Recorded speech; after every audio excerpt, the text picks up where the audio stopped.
चिकबल्लापुर में 30 वर्ष पहले सेवानिवृत्त हुई चिकबल्लापुर की सरकारी शिक्षिका राजम्मा ने एक बार फिर विद्यार्थियों के सामने पाठ पढ़ाकर यह साबित कर दिया कि उनकी क्षमता आज भी कम नहीं हुई है।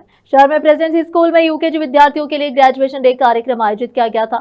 शिक्षा क्षेत्र में लंबे समय तक सेवा देने के सम्मान में स्कूल प्रबंधन ने राजम्मा को विशेष अतिथि के रूप में आमंत्रित कर उनका सम्मान किया। यूकेजी के विद्यार्थी वास्तविक अर्थों में स्नातक नहीं थे, फिर भी इस कक्षा को पूर्ण करने वाले बच्चों में आत्मविश्वास बढ़ाने के उद्देश्य से उन्हें ग्रेजुएशन की पोशाक पहनाई गई। कार्यक्रम में संबोधित करते हुए राजम्मा ने अपने पुराने अंदाज में बच्चों से बात की। उन्होंने कहा कि जब मैं शिक्षिका के रूप में कार्यरत थी तब मैं बहुत अनुशासन प्रिय और कड़ी थी। बच्चों की पढ़ाई के मामले में किसी भी प्रकार का समझौता नहीं करती थी। कई बार बच्चे मुझसे डरते भी थे, लेकिन मैंने हमेशा अपने कर्तव्य का ईमानदारी से पालन किया। जिन विद्यार्थियों को मैंने पढ़ाया वे आज वकील, पत्रकार और उच्च पदों पर कार्यरत अधिकारी बने हैं। उनकी सफलता ही मेरी मेहनत का सच्चा प्रतिफल है। इस अवसर पर स्कूल के अध्यक्ष नयामत बी, मुस्ताक, मुख्याध्यापक हरीश तथा शिक्षक शिक्षिकाएं हेमावती, जुबिन, अतिया, मुबारक, अर्शिया, पवित्रा, मोहन, अनिता, बाबू, सतीश कुमार और सभी उपस्थित थे। ऐसे और भी अपडेट्स जानने के लिए कीप न्यूज़ 24/7 को लाइक, शेयर और सब्सक्राइब करना ना भूलें। ನನ್ನ ವಿದ್ಯಾರ್ಥಿ ಬಂದಿದ್ದಾನೆ, ಅವರನ್ನ ಕೇಳ್ರಿ. ನಾನು ತುಂಬಾ ಹೊಟ್ಟಿದ್ದೀನಿ. ಟಿಡಿಪಿಯ ಆಫೀಸಲ್ಲಿ ಚಾಲಕನಾಗಿರ್ತಕ್ಕಂಥ ಮಂಜು ನನ್ನ ವಿದ್ಯಾರ್ಥಿ. ಆದರೆ ಅವನು ಇವತ್ತಿಗೂ ಮೇಡಮ್ ನನ್ನ ಹೊಟ್ಟಿದ್ದಾರೆ ಸಾರ್, ತುಂಬಾ ಹೊಟ್ಟಿದ್ದಾರೆ ಸಾರ್ ನನ್ನ ಅಂತ ಇವಾಗ್ಲೂ ಹೇಳ್ತಾನೆ. ಇಂಟ್ರೊಡ್ಯೂಸ್ ಮಾಡೋದು ಹಂಗೆ ಅವನು. ಅಂದರೆ ಯಾಕೆ ಹೊಡಿತೀವಿ ಅದನ್ನ ತಿಳ್ಕೋಬೇಕು.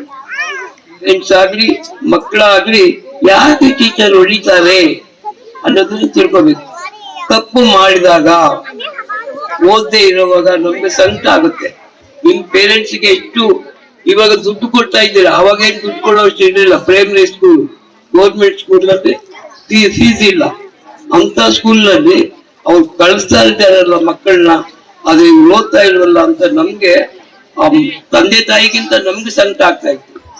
ಬರ್ತಾರೆ, ಓದೋದಿಲ್ವಲ್ಲ ಇವ್ರ ಮಕ್ಕಳು, ಬರೋದಿಲ್ವಲ್ಲ ಸ್ಕೂಲ್ಗೆ.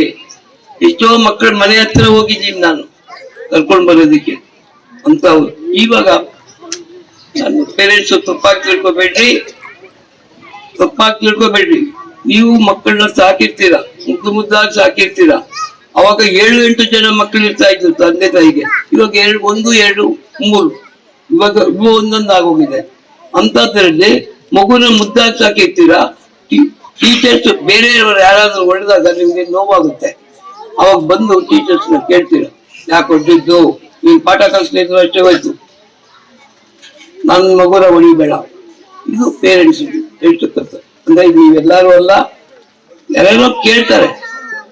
ಅಂದ್ರೆ ನಾವು ಹೊಡೆಯುವಾಗ, ನಾವು ವಿದ್ಯಾಭ್ಯಾಸ ಮಾಡಿಸೋವಾಗ ಯಾರು ಪೇರೆಂಟ್ಸ್ ನಮ್ಮನ್ನ ಬಂದು ಕೇಳಿದ್ರಲ್ಲ, ಹೊಡೀರಿ ಮೇಡಮ್, ಇನ್ನ ಚೆನ್ನಾಗಿ ಹೊಡೀರಿ, ಅವ್ನಿಗೆ ಏನ್ ಶಿಕ್ಷೆ ಕೊಟ್ಟರು ನಾವು ಬರೋದಿಲ್ಲ ಅಂತ ಹೇಳ್ತಕ್ಕಂಥ ಪೇರೆಂಟ್ಸ್ ಇದ್ರು. ಮಕ್ಕಳು ನೀವು ಅಷ್ಟೇನೆ ನೋಡ್ರಿ. ಟೀಚರ್ಸ್ ಪಾಠ ಮಾಡುವಾಗ ಅವ್ರ ಕಡೆ ಗಮನ ಇರ್ಬೇಕು. ನೋಡ್ರಿ, ನಾವು ಮಾತಾಡ್ತಾ ಇದ್ರೆ ನೀವು ಮೇಕಪ್ ಮಾಡಿ. I will keep your teapot in front of you. Oh, what is that mean, sir? See here, you came by crying to the school.